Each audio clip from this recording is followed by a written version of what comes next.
Hi aspirants, welcome to our me Vijay infotainment channel. ఈ వీడియోలో నేనైతే ఒక మినీ బుక్ అయితే తయారు చేశాను ఎన్వైర్న్మెంట్కి సంబంధించింది. దాంట్లో నేను కొన్ని క్వశ్చన్స్ అండ్ ఎక్స్ప్లెనేషన్స్ అయితే ఇచ్చాను సస్టైనబుల్ డెవలప్మెంట్ గోల్స్ గురించి. సో ఈ బుక్ అనేది నేను బ్రీఫ్గా ఎక్స్ప్లెయిన్ అయితే చేస్తాను. ఇది మనకి ఎఫ్బిఓకి, ఏబిఓకి, ఎఫ్ఎస్ఓకి బాగా ఉపయోగపడుతుందని నేనైతే అనుకుంటున్నాను. ఎందుకంటే మనకి ఫారెస్ట్ అండ్ ఎన్వైర్న్మెంట్ అనేది చాలా ఇంపార్టెంట్ టాపిక్. దీన్ని నేను లేటెస్ట్ కరెంట్ అఫైర్స్తో దీన్ని బుక్ని అయితే మినీ బుక్ని డిజైన్ చేశాను. సో మనకి 2 to 3+ మార్క్స్ వరకు ఈ చిన్న పీడిఎఫ్లో నుంచి వచ్చే అవకాశం ఉందని నేనైతే నమ్ముతున్నాను. సో అందుకోసం దీన్ని ఒక స్టోరీ లాగా నీట్గా ఎక్స్ప్లెయిన్ చేస్తాను. అది ఈ book focus with in India and Andhra Pradesh ఫోకస్తో ఉంటుందన్నమాట, విత్ లేటెస్ట్ కరెంట్ అఫైర్స్ అప్డేటెడ్తో. So without delay will start the discussion. So మనం జస్ట్ ఇది చిన్న బుక్ లాగా ఉంటుంది. ఇది నేను నీట్గా ఒక స్టోరీ లాగా అయితే ఎక్స్ప్లెయిన్ చేస్తాను. మనం మోర్ ఆఫెన్ ఆస్పిరెంట్స్ ఏం చేస్తామంటే will get confused between convention, protocol and conference of parties, COP. దీన్ని ఒకసారి చిన్న కెఫే స్టోరీతో మనం దీన్ని డిస్కస్ చేద్దాము. అయితే ఒక మార్నింగ్ లేచి 5 ఫ్రెండ్స్ ఛాయ్ తాగడానికి సిసిడికి వెళ్ళారు అనుకుందాం, కాఫీ కెఫే డేకి.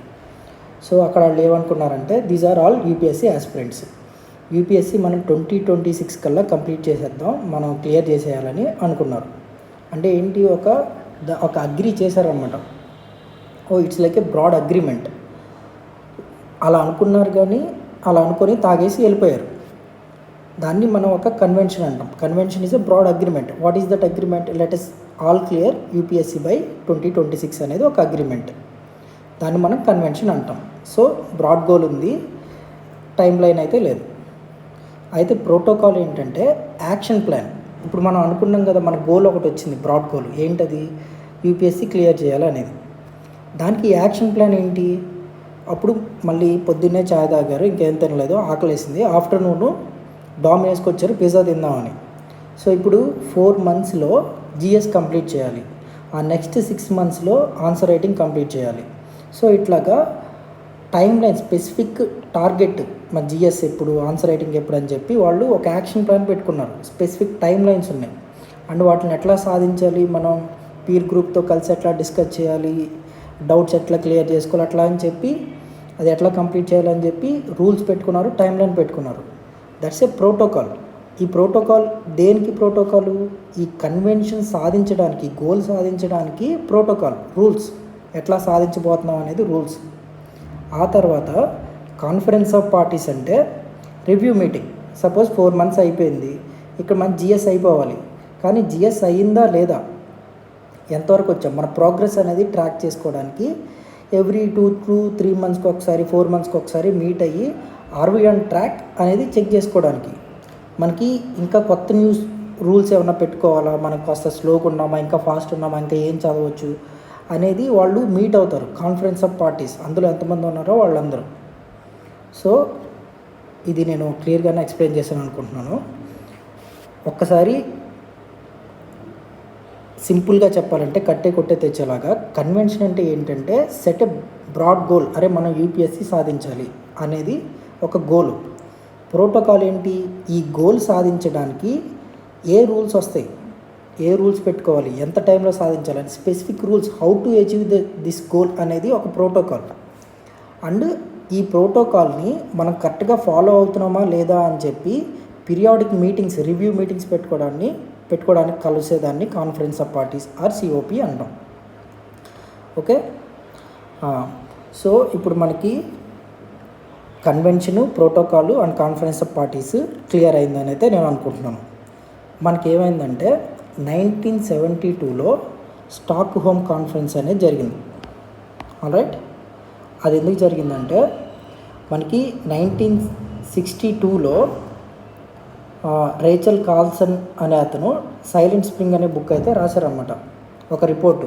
అందులో ఏం చెప్పారంటే అంతకుముందు మనకి 1870s ఏం జరిగింది, ఇంగ్లాండ్ ఇవన్నీ ఇండస్ట్రియల్ డెవలప్ అయిపోయి ఇండస్ట్రియల్ రెవల్యూషన్ రావటం వల్ల మనం ఈ న్యాచురల్ గ్యాస్ ఇవన్నీ ఎక్కువ యూజ్ చేసేయడం వల్ల ఎక్కువ ఓవర్ ఎక్స్ప్లాయిటేషన్ చేసేసాం న్యాచురల్ రిసోర్సెస్ని. వాటి వల్ల అవి కాస్త డెవలప్డ్ కంట్రీస్ అయిపోయాయి, ఎర్త్ మాత్రం హెల్త్ పాడైపోయింది. ఇంకా అప్పుడు ఈ రేచల్ కార్ల్సన్ అన్న అతను సైలెంట్ స్ప్రింగ్ బుక్లో ఎర్త్ ఇంక నీకుంది అయిపోయిందని చెప్పి మన ఎర్త్ ఎట్లా పాడైపోతుందని చెప్పి ఒక రిపోర్ట్ అయితే రాశారు. ఆ రిపోర్ట్ అప్పుడు చాలామంది చదివి ఒక అవేర్నెస్ అయితే వచ్చిందనమాట. అరే నిజంగానే ఇండస్ట్రియల్ రెవల్యూషన్ ద్వారా డెవలప్డ్ కంట్రీస్ ఇలా చేసాయి, ఇప్పుడు ఎక్స్ట్రీమ్ వెదర్ ఈవెంట్స్ వచ్చేస్తున్నాయి అని చెప్పి ఎప్పుడు 1962లోనే ఆయన చెప్పారు. ఇంకా చాలా వన్ ఎర్త్ బుక్స్ అట్లా చాలా ఉన్నాయి అనమాట. సో మెల్లగా అప్పుడు అవేర్నెస్ స్టార్ట్ అయింది. అయితే అవేర్నెస్ స్టార్ట్ అయిన వెంటనే ఇంటర్నేషనల్ లీడర్స్ అందరూ కలిసి మన ఎర్త్ గురించి దాని హెల్త్ గురించి ఏదన్నా తీసుకున్నారా అంటే లేదు. 10 సంవత్సరాలు నిద్రపోయి 1972లో ఫస్ట్ అరే మన ఎర్త్కి 3 థ్రెడ్స్ ఉన్నాయి, ట్రిపుల్ థ్రెడ్స్ ఉన్నాయి అని చెప్పి స్టాక్హోమ్ స్వీడన్లో కలిసినప్పుడు అనుకున్నారన్నమాట అందరూ కలిసి ఆ రిపోర్ట్స్ అన్నీ చదివిన తర్వాత. సో దీన్ని ఏమంటారంటే 1972 స్టాక్హోమ్ కాన్ఫరెన్స్ని mother of all environmental actions అంటారు. సో ఇది 3 గ్లోబల్ థ్రెట్స్ని మనకి ఐడెంటిఫై చేసింది. అవి ఏంటంటే ఒకటి పొల్యూషన్ అనేది ఫస్ట్ థ్రెట్, మన air, water, land. And climate అనేది నెక్స్ట్ థ్రెట్, ఎక్కువ గ్లోబల్ వార్మింగ్ అయిపోతుంది, ఎక్స్ట్రీమ్ వెదర్ ఈవెంట్స్ అనేది వస్తుంది. ఈ మధ్య మనకి సమ్మర్లో వస్తే దోలు తీరిపోతుంది, ఈవెన్ వింటర్లో కూడా ఎండ వస్తే చాలా ఎక్కువ ఎండలు అయితే ఉన్నాయి because of global warming and greenhouse gases production and over consumption. And biodiversity loss, మనకి ఎక్స్టెన్షన్ ఆఫ్ స్పీసీస్. మనకి యాక్చువల్గా అంతకుముందు ఇండియాలో చీతాస్ ఉండేవి, అవి మన దగ్గర ఎక్స్టెంట్ అయిపోయాయి కాబట్టి ఓవర్ హంటింగ్ ద్వారా అది బయోడైవర్సిటీ లాస్ అయిపోయింది. అంటే డిఫారెస్ట్రేషన్ ఇవన్నీ జరగడం వల్ల బయోడైవర్సిటీ లాస్ అయిపోతుంది. కొన్ని స్పెసిఫిక్ ప్లాంట్స్ అనేవి ఇప్పుడు మనకి రెడ్ శాండ్లర్ పుష్పలో చూపించినట్టు ఎర్రచందనం అనేది ఇలాగే మనం ఈ స్మగ్లింగ్ అవన్నీ చేస్తే అది కూడా ఎక్స్టెంట్ అయిపోద్ది. ఈ చీతా ఎక్స్టెంట్ అయిపోయిన తర్వాత దాన్ని మనం ఇప్పుడు నమీబియా అండ్ సౌత్ ఆఫ్రికా ఇలాంటి దగ్గర నుంచి తీసుకొచ్చి కూనో నేషనల్ పార్క్ మధ్యప్రదేశ్లో రీఇంట్రడక్షన్ చేస్తున్నాం అనమాట. సో అవి మెల్లగా ఇప్పుడైతే రికవరీ అవుతున్నాయి. సో ఇలాగా బయోడైవర్సిటీ లాస్ కూడా జరుగుతూ ఉంది. ఈ 3 థ్రెట్స్ మనకి ఎర్త్కి జరుగుతున్నాయని చెప్పి ఈ 1972 కాన్ఫరెన్స్లో ఐడెంటిఫై చేశారు. So this classification still guides how we group conventions today. Okay, so మనకి ఏంటంటే ఇది ఒక బేస్ అయిందనమాట. క్లైమేట్ రిలేటెడ్ కొన్ని ఎగ్జాంపుల్స్ చూసుకుంటే మనం UNFCCC, క్యోటో ప్రోటోకాల్, ప్యారిస్, ఇవన్నీ క్లైమేట్ రిలేటెడ్. బయోడైవర్సిటీ రిలేటెడ్ ఏంటి, convention on biological diversity, CITES, convention on migratory species, Ramsar convention 1971లోది. ఆ తర్వాత పొల్యూషన్ రిలేటెడ్ ఏమున్నాయి, Vienna convention, Basel convention, Stockholm convention, Minamata convention and Rotterdam convention. These are the specific climate, biodiversity and pollution related conventions. ఇవన్నీ ఎప్పుడు వచ్చాయి ఏంటి అనేది మనం క్విక్గా ఒకసారి అయితే డిస్కస్ చేద్దాం. సో మనకి ఒకసారి సమ్మరీ ఇప్పుడు దాకా ఏం డిస్కస్ చేసాం అనేది ఒకసారి చూద్దాము. మనకి క్లైమేట్కి సంబంధించి UNFCCC కదా, ఇట్స్ ఏ కన్వెన్షన్. అంటే ఏంటి, ఒక broad goal. United Nation convention on climate చేంజ్ని ఎట్లా ఆపాలనేది ఒక బ్రాడ్ గోల్. ఇది 1992లో వచ్చింది. 1972లో UNEP జరిగిన తర్వాత ఒక 20 సంవత్సరాలు నిద్రపోయి మళ్ళీ లేచి 1992లో మనం పెట్టుకున్నాం. ఇది రియో ఎర్త్ సమిట్లో వస్తుంది, దాని గురించి తర్వాత మాట్లాడతాను. తర్వాత ఈ కన్వెన్షన్ని మనం ఎట్లా అచీవ్ చేయాలని చెప్పి దానికి వచ్చిన rules, set of rules, guidelines ఏంటంటే ప్రోటోకాల్. అది క్యోటో ప్రోటోకాలు, ప్యారిస్ అగ్రిమెంటు, ఇట్లా చాలా ఉంటాయి. UNFCCC అనే కన్వెన్షన్కి నంబర్ ఆఫ్ ప్రోటోకాల్స్ అనేవి ఉంటాయి. తర్వాత బయోడైవర్సిటీ సంబంధించి CBD, సైట్స్, CMS, రామ్సర్, ఈ ఇయర్స్ కూడా చాలా important. Will discuss as we go along in the video. So దీనికి ఏంటి protocols, Cartagena protocol and Nagoya protocol, ఇవి కూడా మనం డిస్కస్ చేద్దాం. తర్వాత pollution related Vienna, Basel convention, Stockholm convention, Minamata convention, Rotterdam convention. వీటికి వచ్చిన ప్రోటోకాల్స్ ఏంటి, ఎట్లా ఈ గోల్ని మనం సాధించాలనుకున్నది, Montreal protocol and Kigali amendment to that Montreal protocol.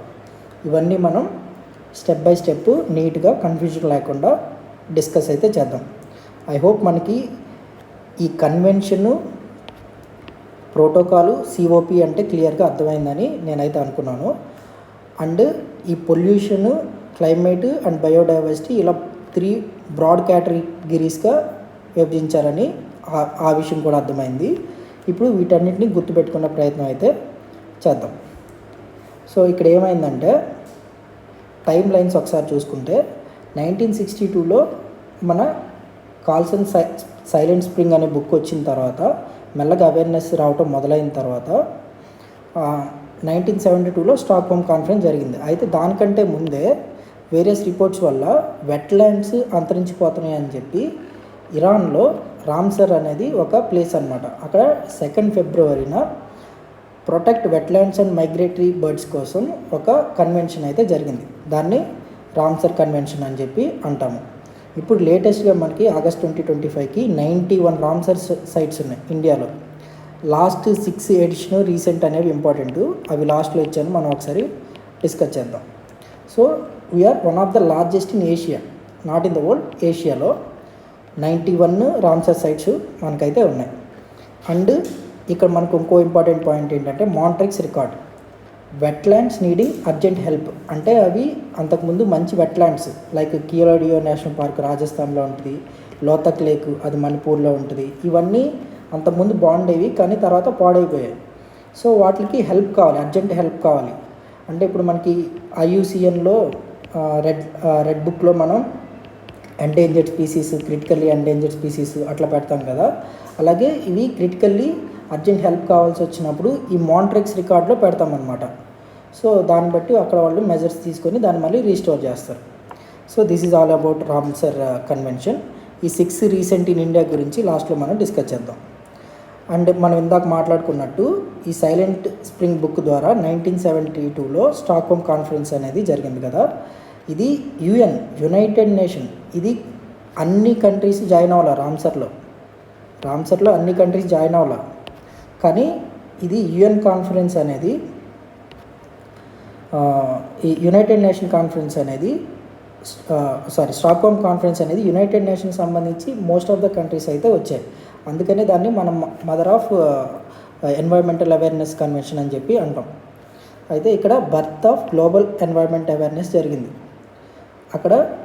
And ఇక్కడ UNEP అనేది ఫామ్ అయింది, యునైటెడ్ నేషన్ ఎన్వైర్మెంట్ ప్రోగ్రామ్ అనేది ఇక్కడ ఫామ్ అయింది అనమాట. ఆల్రైట్. అయితే అప్పుడు ఆ 1972లో మనకి ప్రైమ్ మినిస్టర్ ఎవరున్నారు, ఇందిరాగాంధీ గారు ఉన్నారనమాట. ఇందిరాగాంధీ గారు అక్కడ స్టాక్హోమ్ స్విట్జర్లాండ్ వెళ్ళి అటెండ్ అయినప్పుడు అక్కడ వాళ్ళు ఏం చెప్పారంటే ఇలా ఎర్త్ అంతా పాడైపోతుంది, మనం మంచి మంచి లాస్ తెచ్చుకోవాలి అని చెప్పారు. ఆమె యాక్చువల్గా ఏంటంటే ఇందిరాగాంధీ గారు నేచర్ లవర్ అనమాట. సో అక్కడికి వెళ్ళిన తర్వాత మన వెంటనే ఇండియాకి వచ్చి 1972లో వైల్డ్ లైఫ్ ప్రొటెక్షన్ యాక్ట్ అనేది చేశారు. ఇక్కడ నుంచి చాలా యాక్ట్స్ అయితే చేశారు. She's a nature lover. This is her pic holding tiger cub. అది ఎక్కడంటే ఇది pic Jim Corbett national park ఉత్తరాఖండ్లో ఉంటుంది కదా.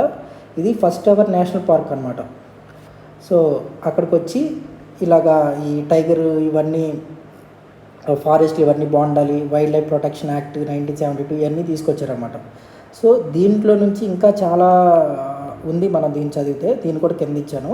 As we go along in the video will discuss that. So ఇక్కడికైతే కాన్ఫరెన్స్ 1972లో జరిగింది. అండ్ UNEP అనేది ఇక్కడే పుట్టింది అనేది అయితే గుర్తుపెట్టుకోవాలి. అక్కడి నుంచి వచ్చిన తర్వాత PM గారు 1972లో ఇందిరాగాంధీ గారు wild life protection act and water act, forest conservation act and air act ఇట్లాంటివి చాలా అయితే తను తీసుకొచ్చారన్నమాట.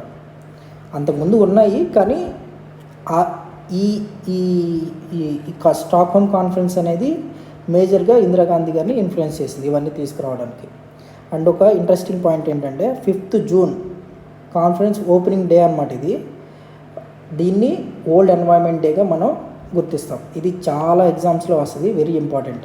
దీనికి బ్యాక్గ్రౌండ్ ఏంటంటే స్టాక్హోమ్ కాన్ఫరెన్స్ 1972, అది ఫస్ట్ డే కాబట్టి దీన్నే మనం మేజర్గా 5th జూన్ అనేది వరల్డ్ ఎన్వైరన్మెంట్ డేగా జరుపుకుంటాం. అటు ఇంకో ఇంపార్టెంట్ ఏంటంటే ఒకసారి మనం టైం లైన్ చూస్తున్నాం కదా, 1971 నుంచి 88 వరకు. 1971లో రామ్సర్ సైట్, 72లో స్టాక్హోము, తర్వాత 87లోకి వచ్చేసరికి బ్రంట్లాండ్ రిపోర్ట్ అయితే వచ్చింది. ఇది మనకి గ్రూప్ 2 మెయిన్స్లో కూడా అడిగారు. ఇక్కడ ఏం చెప్పారంటే సస్టైనబుల్ డెవలప్మెంట్ అనేది క్లియర్గా ఫస్ట్ టైం డెఫినేషన్ ఇచ్చారు. సస్టైనబుల్ డెవలప్మెంట్ ఏంటి, మనం డెవలప్ అవ్వాలంటే ఈ ఫారెస్ట్ ఇవన్నీ నరికేయాలి. అవి నరకకపోతే మనం డెవలప్ అవ్వం. నరిగితేనేమో మనకి ఎర్త్కి నష్టం జరుగుతుంది, నరకకపోతే డెవలప్మెంట్ జరగదు. అంటే ఈ రెండింటిని బ్యాలెన్స్ చేయాలి. సో నువ్వు కొంత వాడుకో, ఒక 20% వాడుకో, ఒక 80% ఓకే ఉన్నాయి. తర్వాత ఈ 20% అనేది మళ్ళీ రీస్టోర్ అయ్యేంతలాగా ఉండాలన్నమాట. సో అప్పుడే ఈ ఫ్యూచర్ జనరేషన్కి మళ్ళీ ఇది అవైలబుల్లో ఉంటుంది. నువ్వు మొత్తం ఒకేసారి వాడేస్తే ఫ్యూచర్ జనరేషన్స్కి అవైలబుల్లో ఉండదు. సో అదనమాట. అంటే మనకి సస్టైనబుల్ డెవలప్మెంట్ అంటే మనం ఎంత వాడుకున్నామో అంత మళ్ళీ ఫ్యూచర్లో జనరేట్ అయ్యేలాగా, మిగతా వాళ్ళకి మళ్ళీ అది రీస్టోర్ అయ్యేలాగా ఉండేదాన్ని సస్టైనబుల్ డెవలప్మెంట్ అంటాం. ఇక్కడ ఏంటంటే మనకి ఇక్కడ మనకు ఒక డిబేట్ అయితే వచ్చింది. మరి సస్టైనబుల్ డెవలప్మెంట్ చేస్తే మనం ర్యాపిడ్ గ్రోత్ అయితే జరగదు అని చెప్పి. సో ఇక్కడ ఫాల్స్ డిబేట్ ఏమొచ్చిందంటే గ్రోత్ వర్సెస్ ఎన్వైర్న్మెంట్, ఈ రెండు ఆపోజిట్గా ఉంటాయి మనకి. సో దీన్ని మనం బ్యాలెన్స్ అయితే చేసుకోవాలి. అంటే అవ్వ కావాలి బోవ కావాలి అన్నట్టు అనమాట. సో అవి both must go together. Okay, 1987లో బ్రంట్లాండ్ రిపోర్ట్ వచ్చింది. 1988లో ఐపీసీసీ అనేది వచ్చింది. It's an NGO. ఇప్పుడు ఇక్కడ ఐ అనేది దేనికి ఉంటుందో, ఇంటర్నేషనల్ కదా, ఇంటర్ గవర్నమెంటల్ ఇది ఇట్స్ నాట్ ఎన్జిఓ. ఐపీసీసీ అనేది intergovernmental panel on climate change. So ఇది ఒక scientific body. United Nation environment programme in 1972లో వచ్చింది కదా, అండ్ వరల్డ్ మెటరలాజికల్ ఆర్గనైజేషన్, ఈ రెండు కలిపి ఐపీసీసీ అనే దాన్ని ఫామ్ చేశారు అనమాట 1988లో. ఇది ఒక సైంటిఫిక్ బాడీ. ఇది ఒక అసెస్మెంట్ రిపోర్ట్స్ అనేది పబ్లిష్ చేస్తుంది. సో ఇప్పుడు వరకు అయితే అసెస్మెంట్ రిపోర్ట్ 6 అయితే వచ్చాయి, అండ్ ఇంకా ఫ్యూచర్లో రావాల్సినవి అయితే ఉన్నాయి. ఆల్రైట్, అండ్ దెన్ ఇప్పుడు దాకా మనం డిస్కస్ చేసింది ఒకసారి సమ్మరీ చూసుకుంటే, రామ్సర్ కన్వెన్షన్ ఫస్ట్ వచ్చింది 1971లో. ఇది వెట్లాండ్ ప్రొటెక్షన్ గురించి. Wait, sorry, just give me a minute.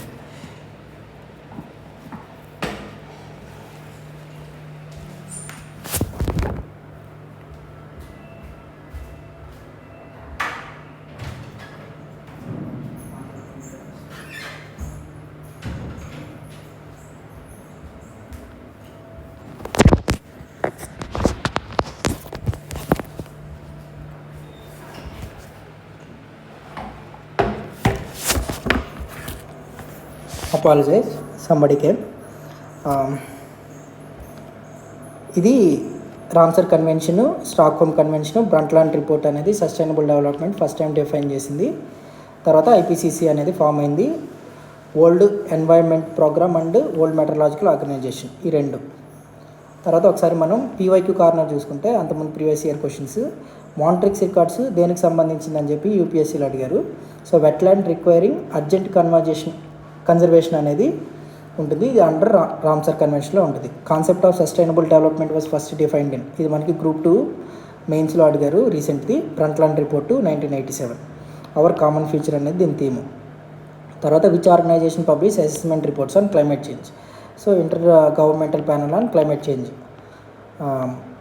అది ఫస్ట్ చాప్టర్ అయిపోయింది అనుకుందాం. తర్వాత ఈ మినీ బుక్లో మనం సస్టైనబుల్ డెవలప్మెంట్ అండ్ ఫారెస్ట్ గురించి చూద్దాం. సో అంతకుముందు మనకి ఏమైంది, 1972లో హంగామా చేశారు. ఇవన్నీ పెద్ద జోక్ లాగా అనిపిస్తుంది, ఎందుకంటే వెళ్ళి అందరూ కలుస్తారు, అవి చేసేస్తా ఇది చేసేస్తా అంటారు, కానీ చివరికి మళ్ళీ మనం ఈ ఎక్కువ డెవలప్మెంట్ చేయడానికి greenhouse gases overconsumption చేసేసి ప్రొడ్యూస్ చేసేస్తాము. వెదర్ ఈవెంట్స్ అన్నీ ఇలా ఎరాటిక్గా అయిపోతూనే ఉంటాయి అన్నమాట. Anyhow will discuss this. So 1972లో బాగా హంగామా చేసేసి ఎర్త్ని కాపాడదాం అనుకున్నారు. తర్వాత మళ్ళీ చల్లబడిపోయారు. తర్వాత ఇంకో 20 years తర్వాత మళ్ళీ కళ్ళు తెరుచుకొని 1932కి వచ్చారన్నమాట. ఈలోపు మనం ఇలా చేద్దాం అలా చేద్దాం ఎత్తని కాపాడుకుందాం అన్నవన్నీ పోయినాయి. 2 decades తర్వాత 1992లో కలిసారు. ఇది one of the major turning point. ఎందుకంటే ఇక్కడ మనకి 3 డాక్యుమెంట్స్ వచ్చాయి, 3 కన్వెన్షన్స్ వచ్చాయి. ఆ 3 డాక్యుమెంట్స్ ఏంటంటే Rio declaration, 27 principles of environment friendly development and agenda 21 అంటే 21st సెంచరీకి సంబంధించి గ్లోబల్ యాక్షన్ ప్లాన్ ఎట్లా ఉండాలి, సస్టైనబిలిటీ కోసం పవర్టీ, హెల్త్, ఎనర్జీ, ఎన్వైరన్మెంట్ ఎట్లా కంట్రోల్ చేయాలని చెప్పి. తర్వాత ఫారెస్ట్ ప్రిన్సిపల్స్ అనేది వేరే document, first global consensus on sustainable forest management. ఈ 3 డాక్యుమెంట్స్ని రిలీజ్ చేశారు. అండ్ దెన్ 3 కన్వెన్షన్స్ అయితే లాంచ్ చేశారు. అవేంటి?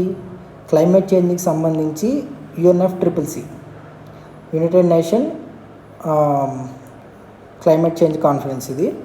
తర్వాత CBD, convention on biological diversity, and CCD, combat డిజర్టిఫికేషన్కి సంబంధించింది అనమాట ఇది.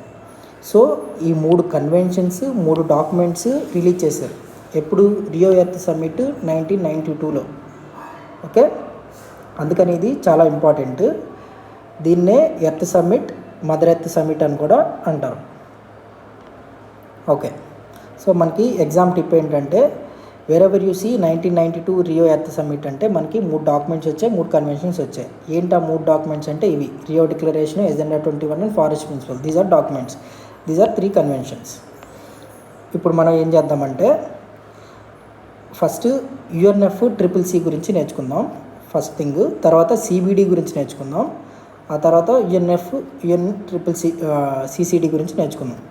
ఫస్ట్ UNFCCC గురించి నేర్చుకుంటే ఇది మనకి ఇందాక డిస్కస్ చేసినట్టు 1992 రియోలో వచ్చింది. ఇది అప్పుడు అడాప్ట్ చేసుకుంటే ఇది 1994 ప్లస్ 2 years మళ్ళీ ఇంకో కొద్దిగా ఆగి మనం ఫోర్స్లోకి తీసుకొచ్చాం. దీని ఆబ్జెక్టివ్స్ ఏంటి? ఓవర్ ఇండస్ట్రియలైజేషన్ వల్ల గ్రీన్ హౌస్ గ్యాసెస్ అనేవి కాన్సన్ట్రేషన్ పెరిగిపోతున్నాయి సేఫ్ లెవెల్ కంటే, దాన్ని తగ్గించాలనేది. తర్వాత conference of party annual meetings అనమాట. అంటే ఎవ్రీ ఇయర్ 1995 నుంచి మనం జరుపుతూనే వస్తున్నాం. అంటే లేటెస్ట్ కాప్ అనేది 29, ఇది అజర్బైజాన్ బాకులో జరిగింది. అంటే 20 అనేది బ్రెజిల్లో జరగబోతుంది. అండ్ దీనికి ఫినాన్షియల్ సపోర్ట్ ఎవరు ఇస్తారంటే గ్లోబల్ ఎన్వైరన్మెంట్ ఫెసిలిటీ, GEF అంటాం, and world bank as a trustee. ఇది ఒక UPSC ప్రీవియస్ ఇయర్ క్వశ్చన్. దీనికి ప్రిన్సిపల్ ఏంటంటే CBDR అంటాం, కామన్ బట్ డిఫరెన్షియేటెడ్ రెస్పాన్సిబిలిటీస్. అంటే అందరూ ఆల్ కంట్రీస్ సేమ్ రెస్పాన్సిబిలిటీ. ఏంటి ఆ రెస్పాన్సిబిలిటీ? గ్రీన్ హౌస్ గ్యాసెస్ తగ్గించాలి, గ్లోబల్ వార్మింగ్ తగ్గించాలి. బట్ డిఫరెన్షియబుల్ రెస్పాన్సిబిలిటీస్ అంటే కామన్ రెస్పాన్సిబిలిటీ ఇది. డిఫరెన్షియేటెడ్ రెస్పాన్సిబిలిటీస్ అంటే డెవలప్డ్ నేషన్స్ అంతకుముందు బాగా ఇండస్ట్రియల్గా ఎక్స్ప్లాయిట్ చేసేసి అవి బాగా పెరిగిపోయాయి. ఇప్పుడు వాళ్ళు ఏమంటారంటే India and Brazil, BRICS nations ఉన్నాయి కదా, వీటిని మీరు ఇప్పుడు CO2 అన్నీ ఎక్కువ రిలీజ్ చేయొద్దని చెప్పి మన మీద రెస్ట్రిక్షన్స్ పెడతారు. సో అందుకనే దాన్ని అపోజ్ చేస్తూ కామన్ బట్టి డిఫరెన్షియేటెడ్ రెస్పాన్సిబిలిటీస్ వచ్చాయి. మీరు అప్పట్లో చేశారు కాబట్టి మీరు కొద్దిగా తక్కువ ప్రొడ్యూస్ చేయండి CO2ని. ఈ డెవలప్డ్ నేషన్స్ హిస్టారిక్ పొల్యూటర్స్ కాబట్టి వాళ్ళు ఎక్కువ మెజర్స్ తీసుకోవాలి CO2ని తగ్గించడానికి, compared to least developed nations or developing nations. అదే కామన్ బట్ డిఫరెన్షియేటెడ్ రెస్పాన్సిబిలిటీస్ అంటే.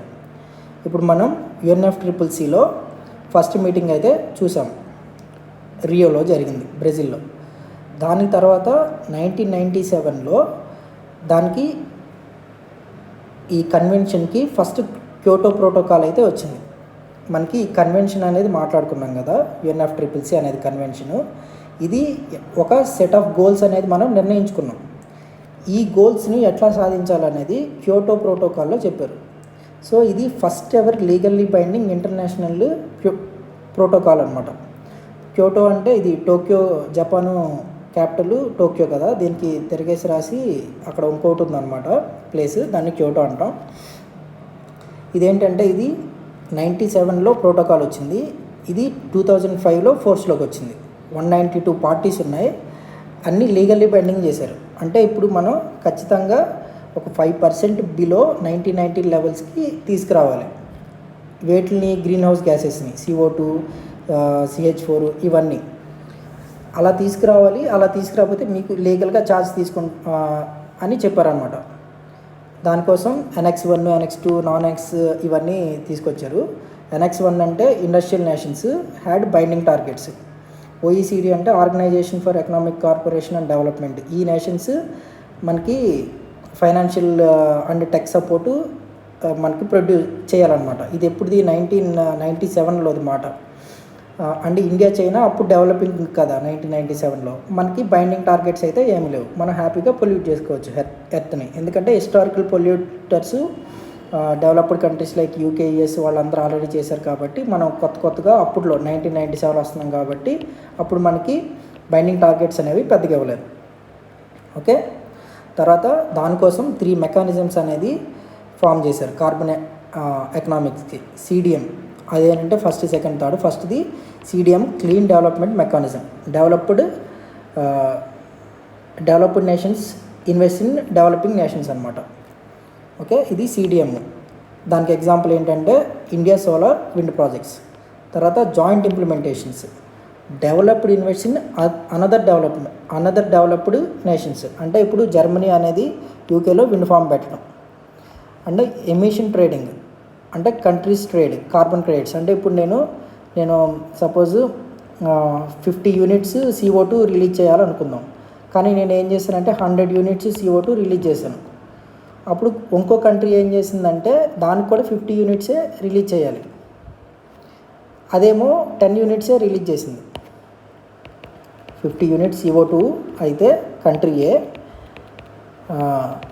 100 CO2 రిలీజ్ చేసింది. అయితే కంట్రీ బి కూడా 50 యూనిట్సే CO2కి రిలీజ్ చేయడానికి అవకాశం ఉంది. కానీ అది 10 CO2నే రిలీజ్ చేసింది.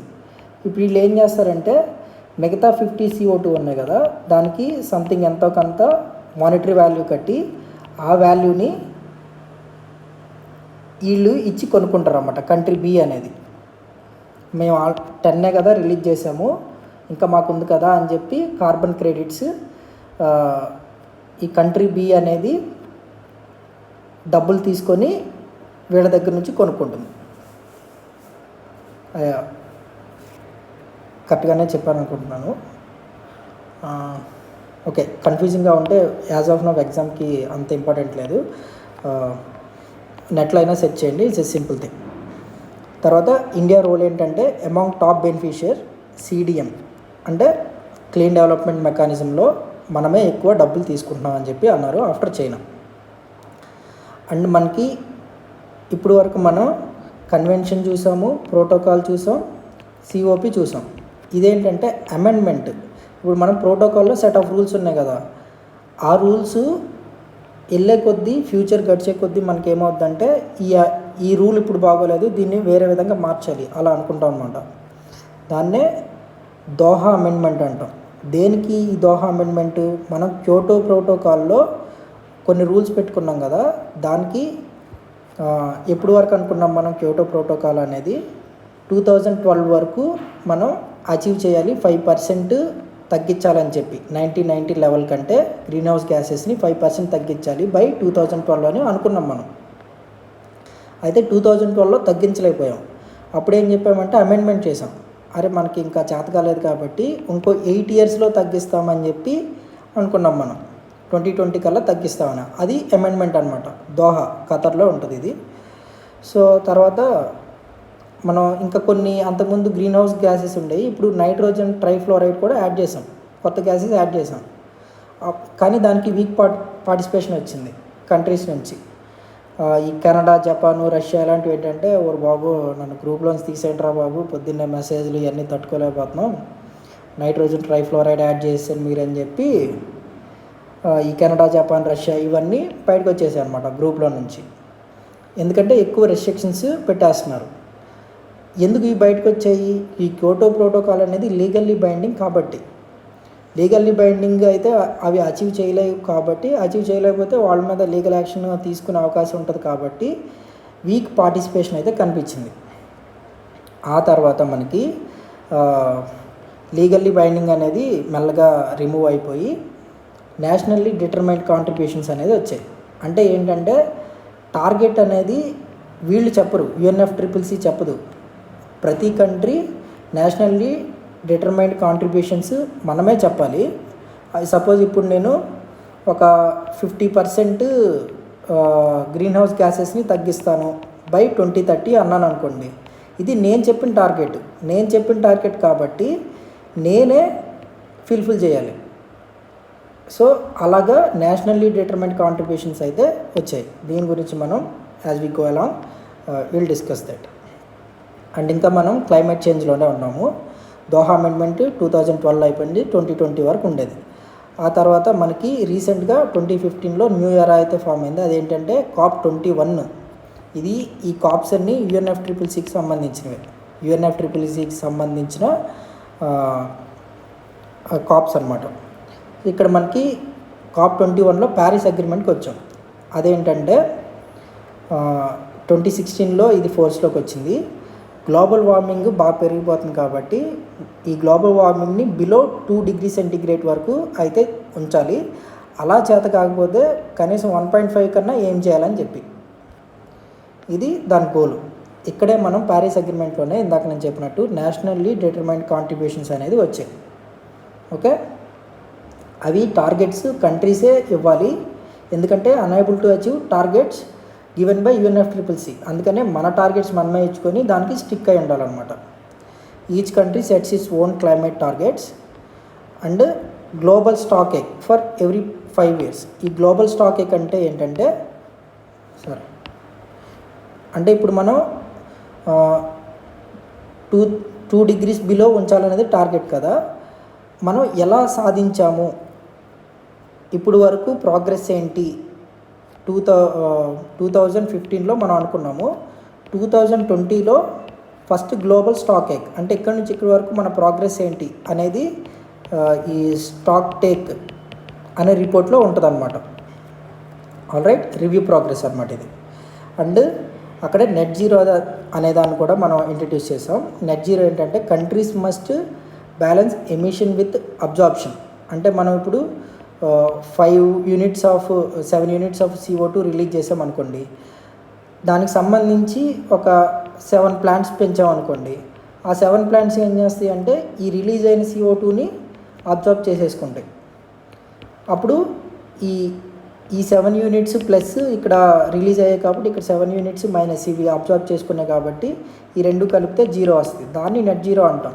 నెట్ జీరో అంటే కార్బన్ ఎమిషన్ని జీరో చేయడం కాదు, కార్బన్ ఎమిషన్ని జీరో చేయడం కాదు, కాకపోతే బ్యాలెన్స్ చేయటం. ఎంత ప్రొడ్యూస్ చేయగలుగుతున్నామో అంత అబ్జర్వ్ చేసుకునేలాగా కండిషన్స్ క్రియేట్ చేయడాన్ని నెట్ జీరో అంటాం మనం. ఆ తర్వాత మనకి 2022లో COP26 జరిగింది గ్లాస్గోలో.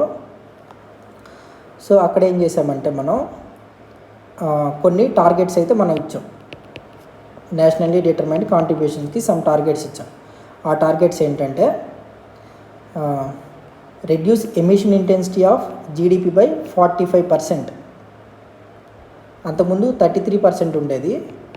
దీన్ని 45%కి మనం 2030 కంటే ముందే అచీవ్ చేయడం వల్ల దీన్ని 45 అయితే చేసాము. అసలు దీని అర్థం ఏంటంటే reduce emission intensity of GDP by 45% అంటే లెట్స్ సే ఒక పెన్ను ఉందనుకోండి, ఆ పెన్ను తయారు చేయడానికి 1 unit ఆఫ్ CO2 పడుతుంది అనుకుందాం. ఇప్పుడు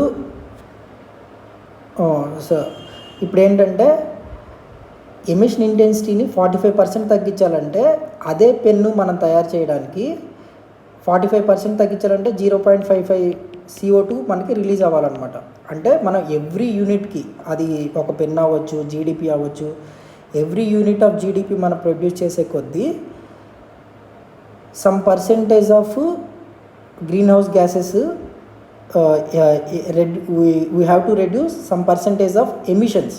అంటే అలాంటి టెక్నాలజీస్ కానీ మనం తీసుకురావాలి, లేదా అలాంటి ఫారెస్ట్లు, చెట్లు నాటడం, అలాంటి కన్వర్జేషన్ మెజర్స్ తీసుకోవడం వల్ల మనం దాన్ని తగ్గించగలుగుతాం. అది ఏ లెవెల్ నుంచి? 2005 లెవెల్ నుంచి. So every 1 unit of GDP మనం ప్రొడ్యూస్ చేసేటప్పుడు 2000 లెవెల్లో ఒక 100 units ఆఫ్ CO2 ప్రొడ్యూస్ అయితే 2030కి అంత అదే యూనిట్ ఆఫ్ జీడిపి రైజ్ అవ్వడానికి లేదా అదే యూనిట్ ఆఫ్ ఏదో ఒకటి ప్రొడ్యూస్ అవ్వడానికి 55 యూనిట్స్ ఆఫ్ CO2 మాత్రమే ప్రొడ్యూస్ అవటం. అర్థమైంది కదా. ఇది 2030 లోపు మనం సాధించాలి. I hope I made myself clear on that. తర్వాత achieve 50% installed power capacity from non fossil fuel sources by 2030 and increase carbon sink 2.5 to 3 billion tons. అంటే మన చెట్లు నాటడం అలాంటివి చేయడం, వెట్లాండ్ కన్వర్ట్ చేయడం, 2 to 3 billion tons of CO2 equivalent carbon sync అనేది create చేయాలి. అంటే నెట్ జీరో 2070 కల్లా మనం అచీవ్ చేయాలి. అంటే మనం ఎంత CO2 or greenhouse gases మనం ప్రొడ్యూస్ చేస్తున్నామో అంత అబ్జర్వ్ చేసుకునే మెకానిజంని మనం కల్పించాలి. Like planting trees and converging our earth. కానీ ఓల్డ్కి ఏంటంటే మనకి 2070 నెట్ జీరో టార్గెట్ అయితే ఓల్డ్కి ఏంటంటే 2050 టార్గెట్ అనమాట. మనకి ఈ గ్లాస్గోలోనే మనకి ఈ బ్రాడ్గా నేను డిస్కస్ చేశాను కదా, పంచామృత్ అని చెప్పి మోడీ గారు ఈ నేషనల్లీ డిటర్మైన్డ్ కాంట్రిబ్యూషన్స్ అయితే 5 ఇచ్చారు. అందులో ఫస్ట్ ఏంటంటే 500 gigawatts of non fossil fuel by 2030. ఇవన్నీ 2030కే. సో మనం తర్వాత 50% energy from renewable sources by 2030, reduce carbon intensity by 45% by 2030 and cut 1 billion tons of emission by 2030 and net zero by 2070. Right. ఇది carbon sink create చేయటం వేరు, ఇది వేరు. Cut 1 billion tons of emission. Right. ఈ రెండు చాలా different, కాస్త note చేసుకోండి. సో ఇవనేవి పంచామృత్ గోల్స్. మనకి MCQ which of the following is not Panchamrit goal అట్లా రావచ్చు. So it is imperative essential that you remember these Panchamrit goals and these targets also. India commitments గుర్తుపెట్టుకోవాలి అండ్ ఇవి టార్గెట్స్ కూడా గుర్తుపెట్టుకోవాలి. ఈ కమిట్మెంట్స్ టార్గెట్స్ కాస్త ఇంటర్సెక్షన్స్ అయితే ఉన్నాయి. ఓకే. అండ్ రీసెంట్ కాప్స్ మనకి ఇవి ఎగ్జామ్లో అడగదగ్గవి. COP 26 ఎక్కడ జరిగిందంటే 2021లో net zero, India net zero 2070 pledge వచ్చింది పంచామృత్. ఇది గ్లాస్గోలో జరిగింది. తర్వాత 27 షర్మ్ ఎల్ షేక్ ఈజిప్ట్లో జరిగింది. ఓకే. 28 దుబాయ్లో జరిగింది. ఇక్కడే మనం ఫస్ట్ ఎవర్ గ్లోబల్ స్టాక్ ఎక్ అనేది తీసుకున్నాం. ఓకే.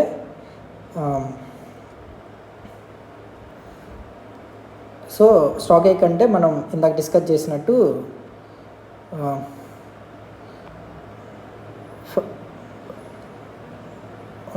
రివ్యూ ప్రోగ్రెస్ అనమాట.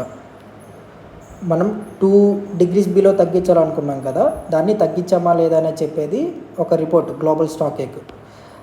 ఈ గ్లోబల్ స్టాక్ టేక్ అనేది ఫస్ట్ టైం మనం ఈ దుబాయ్లో జరిగిన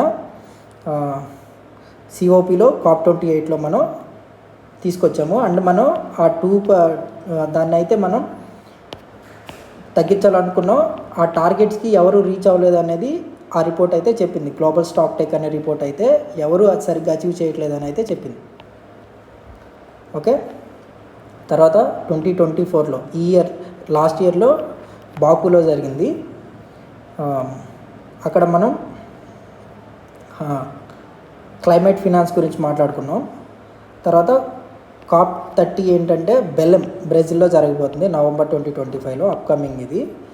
ఇది దేని గురించి అంటే Amazon forest protection and implementation road map for climate finance. Alright.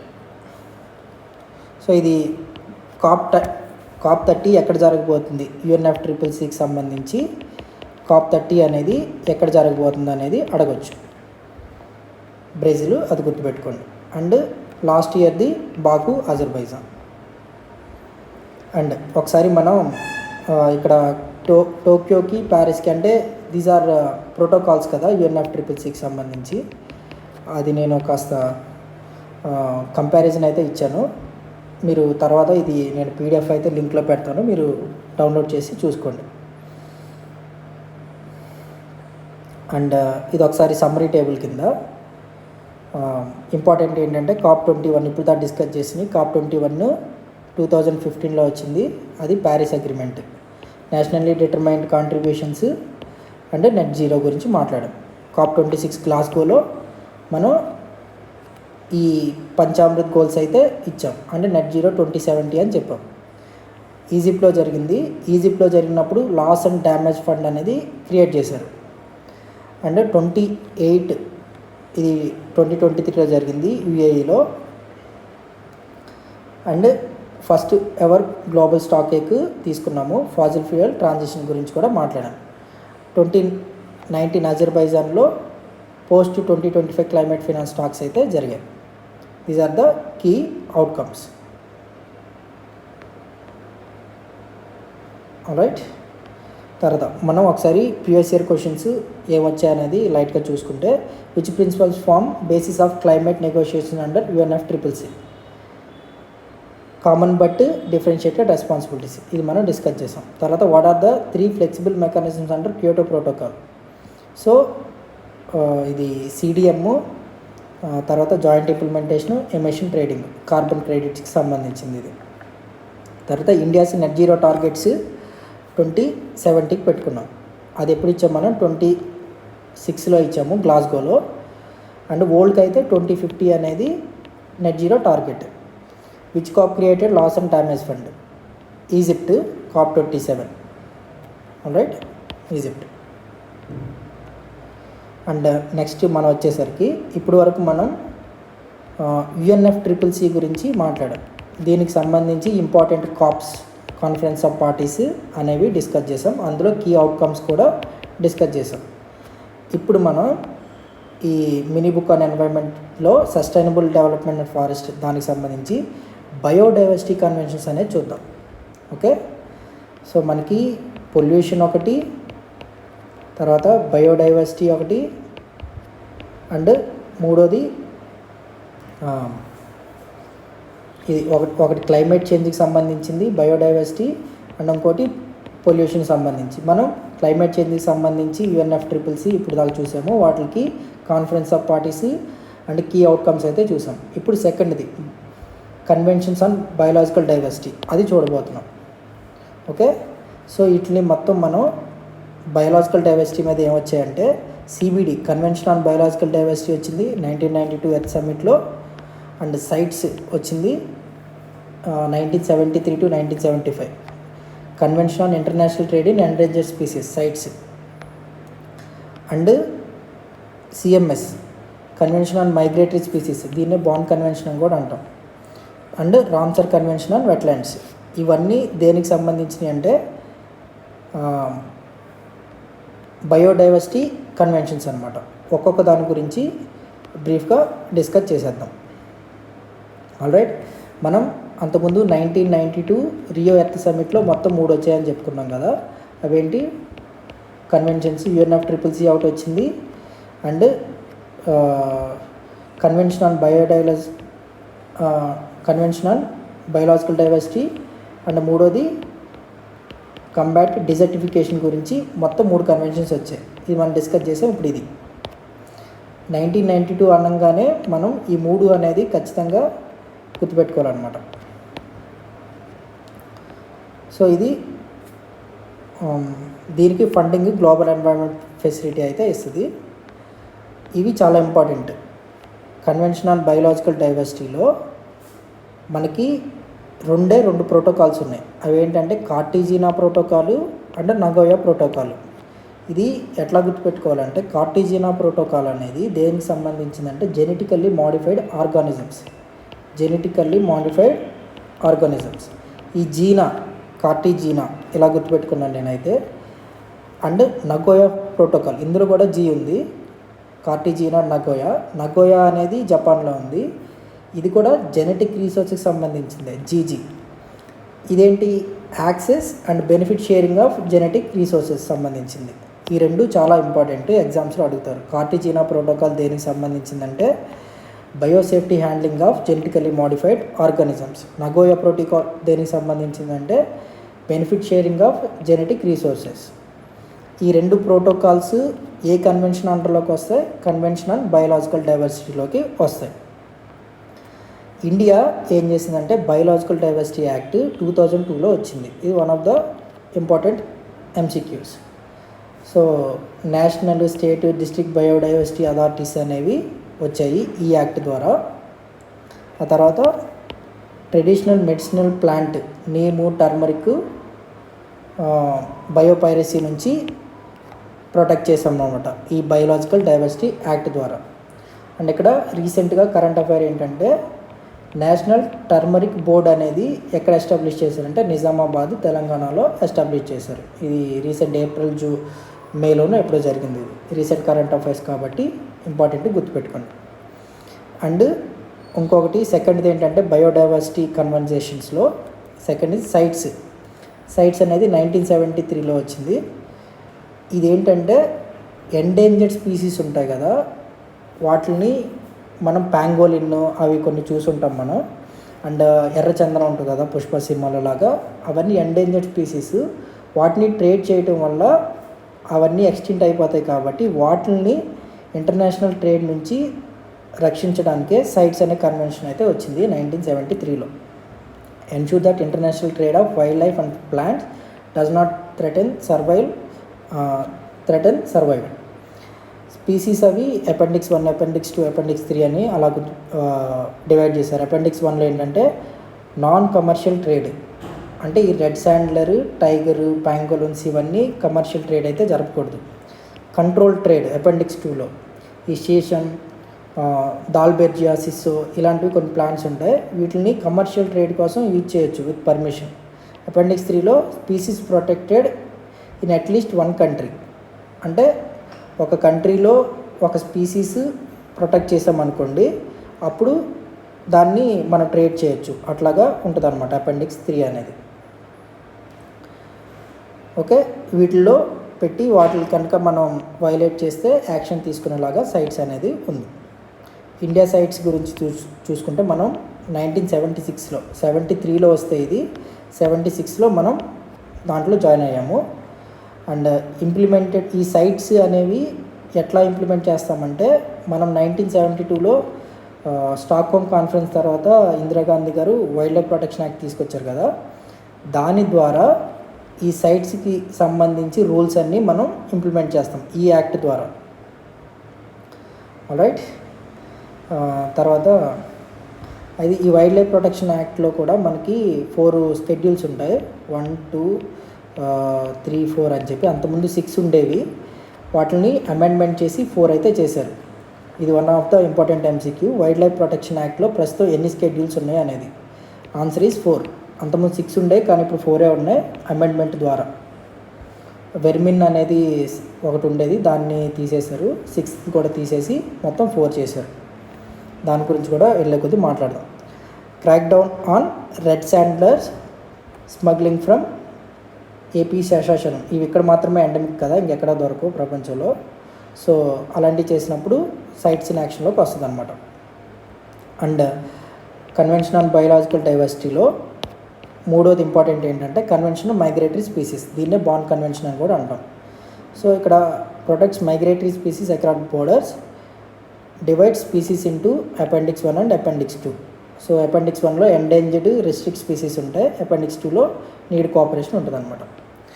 And మనకి ఇండియాలో మైగ్రేటరీ స్పీసీస్ ఇంపార్టెంట్ ఏంటంటే ఆలివ్ రిడ్లీ టర్టిల్స్. ఇవి గరిమాత బీచ్ ఉంటుంది ఒడిస్సాలో, అక్కడికి వచ్చి మాస్ నెస్టింగ్ చేస్తాయి, గుడ్లు పెడతాయి అనమాట.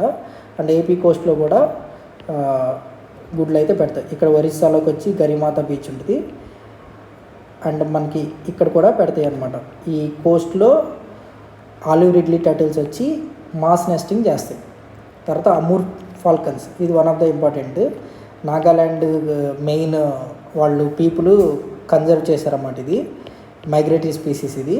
అండ్ ఏపీలో కూడా ఈ అమూర్ ఫాల్కన్స్ అనేవి కొల్లేరు లేక్ దగ్గర అట్లాగా స్టాప్ అవుతాయి, మైగ్రేట్ అయ్యి ఇక్కడికి వస్తాయి అన్నమాట. And bar headed geese, black necked crane, డన్గావ్, ఇది Munnar, one of the biodiversity hotspot, Tamil Nadu దగ్గర ఇక్కడ ఉంటుంది. ఇక్కడ సీకోవ్ అంటారు దీన్నే, ఇక్కడ ఉంటుంది ఇది. అండ్ హంప్యాక్డ్ వేల్స్, ఇవన్నీ మైగ్రేటరీ స్పీసీస్ అనమాట. And then Ramsar convention on wetland, ఇది వన్ ఆఫ్ ద ఫస్ట్ కదా, 1971 to 75. ప్రొటెక్ట్ వెట్లాండ్స్, ఇది 91 రామ్సర్ సైట్స్ ఉన్నాయి as of August 25, largest in Asia. ఇది మనం ఆల్రెడీ డిస్కస్ చేసాము. అయితే మనం మీకు ఇంపార్టెంట్ ఏంటంటే కాన్ఫరెన్స్ ఆఫ్ పార్టీస్ ఉంటాయి కదా, ఇది కాస్త ఫస్ట్లో నాకు కన్ఫ్యూజన్ ఉండేది. ఇప్పుడు UNFCCC ఉంది, ఇది ఒక కన్వెన్షన్. CBD ఉంది, ఇది ఒక కన్వెన్షన్. తర్వాత UNCCD ఉంది, ఇది బయోడైవర్సిటీ, ఇది కంబాట్ డెసర్టిఫికేషన్ గురించి. దీనికి కాన్ఫరెన్స్ ఆఫ్ పార్టీస్ ఉంటుంది.